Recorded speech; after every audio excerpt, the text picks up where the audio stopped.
I was reading the other day that everything in this world is material. Okay? There is no God. The molecules are material, the atoms are material. Everything is kept in law and order, is by the law of electromagnetism, by the thermodynamic process which brings order to chaos. Everything is material. The matter is material.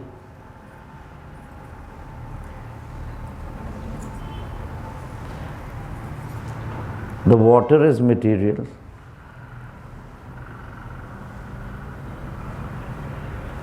The fire is material. The air is material. The ether is material. The mind is material. Light is material, and light and sound is material. Space is material. Time is material.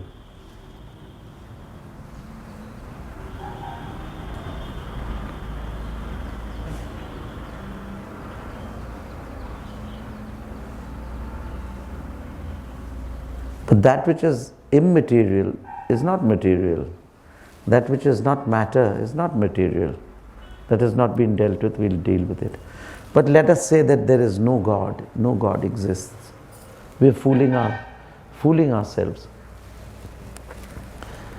If the five elements, physical matter, to mind and light and thoughts are also material, then who is it that makes us think that there is a God above us? What is it that makes us collect here in an earnest supplication to be spiritual, to enjoy inner peace and to seek God? What is that which does that? Okay, I admit, it's matter that does that. It's matter that gives the soul cry, "Oh God, where are you?" Hasn't matter defeated itself then? Matter itself is claiming that there is a God. So why are the materialists fighting against us who believe in God? Have you understood what I'm trying to say? Yes. That force, that nothingness, that vacuum which is in you is saying, "Oh God, where are you? I want that inner peace. I want to go to Haridwar. I want to go to the temples. I want to go to Durga Puja and see the goddess. I want to put the red powder on her. I want to put the kukuma. And I want to pray. I want to be spiritual. I want to be pure. I love God. I live God. I die God." When matter itself is saying that, the materialist is defeated. Because admitting that all is matter, even your thoughts and emotions are matter, then they themselves are admitting God. So this is my reason for believing that there is God, because matter itself, the materialists themselves are admitting to something beyond the comprehension of matter. And therefore I made my first statement based on this hypothesis. I made my first statement that the spirit of nothingness, I will start from the beginning. I made my hypothesis, from the nothing is the everything created. The spirit of nothingness fuels the existence of creation. And there is more of the consciousness of God in the spaces of matter than there is matter in matter itself. This is my answer.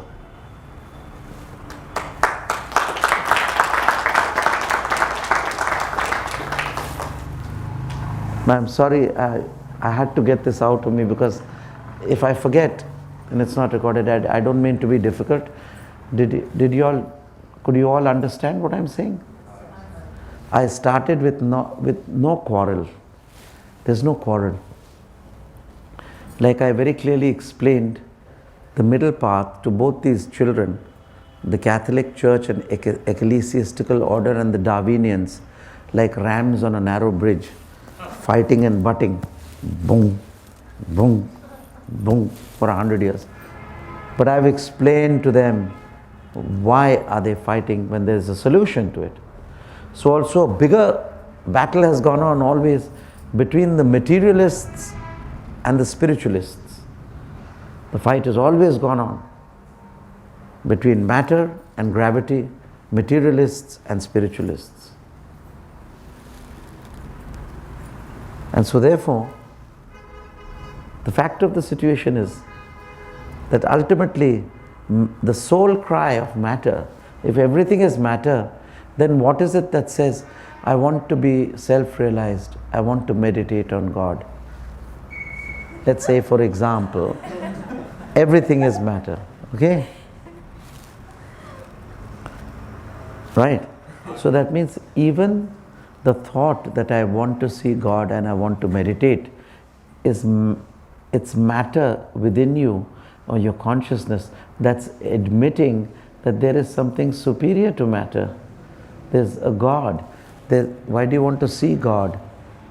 You're asking to see God. If everything is matter, as the modern scientists tend to say, some of them, the materialists, then they should say, oh, I want to be like the mud. I want to be like cow dung. I want to be like cement. How beautiful is the glass. Or I want to be like a leaf. Or I'd like to be like water. I'd like to be like light. Or, but they are saying beyond light. I want that which is incomprehensible. So the sole cry of matter itself admits that there is a superior being. The way I have explained it, that due to intense gravity, Gurutva Akarshan, intense gravity,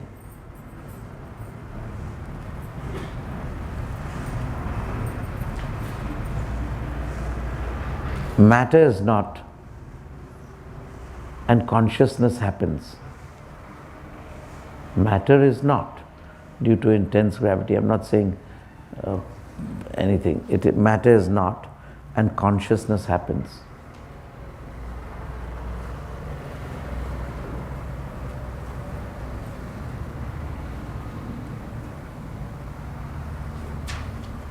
But even without this,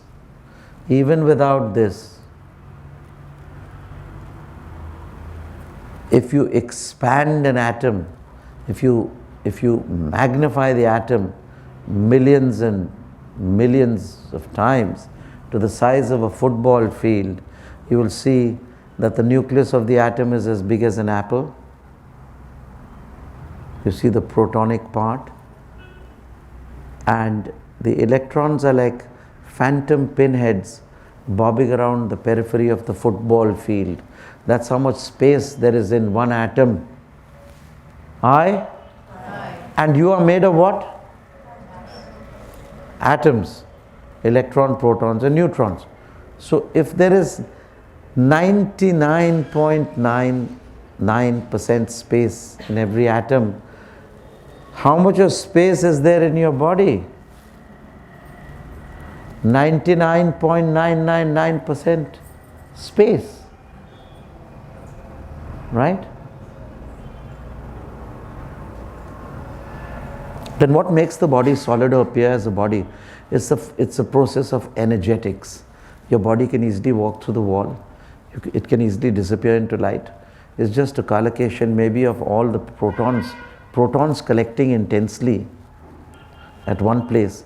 But even the nucleus, if it is expanded, there will be vast spaces and skies of space in the nucleus of the atom itself. So ultimately, if you expand that also, it will all be composed of nothing, but this nothing is awareness, it is consciousness, it's a knowingness. And therefore I say, with this in mind, with this realization, I say that there is more of the consciousness of God in matter. There is more of the space of the consciousness of God in matter than there is matter in matter itself. This is what I speak on behalf of the spiritualists, the people of pure consciousness, and that is the supreme reality. We don't call it God. In the ultimate reckoning, you don't want us to use God, then don't use matter.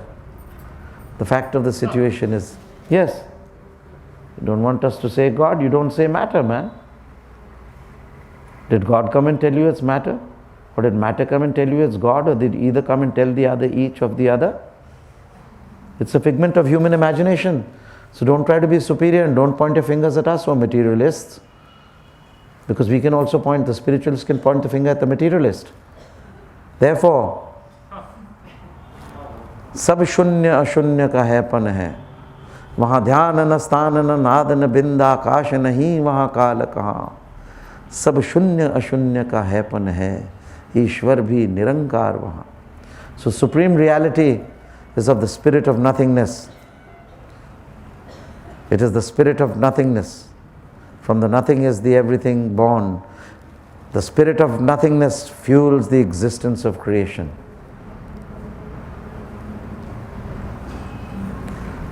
The materialistic mind says, oh, we are redundant, we are in logic, we can't think out of the box. I tell them,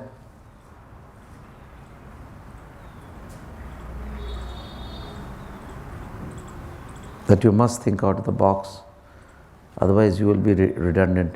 They say that something must be created out of nothing, and something must be created out of something. Something cannot be created from nothing. The Sankhya philosophy says this. So they ask me, then how is God creating something from nothing? I said, that is the difference between God and man, that God can do anything, man cannot. Man is materialistic, God is the supreme, beyond comprehension. It is because He can create something out of nothing, that's why God is God. This is a building up from the past argument. I won't bring this before that, otherwise it will fall. Taking into consideration the former things which I have told you, on my build-up to that the supreme reality exists. I am calling this supreme reality God. You can also call the supreme reality nothingness, or anything you want, is just words. We don't want to play with words here. It's not about semantics. It's not about nuances. It's not about, we are sincere seekers on the path. We are sincere seekers on the path, and we want to know the truth. We want to know who is God. That's all.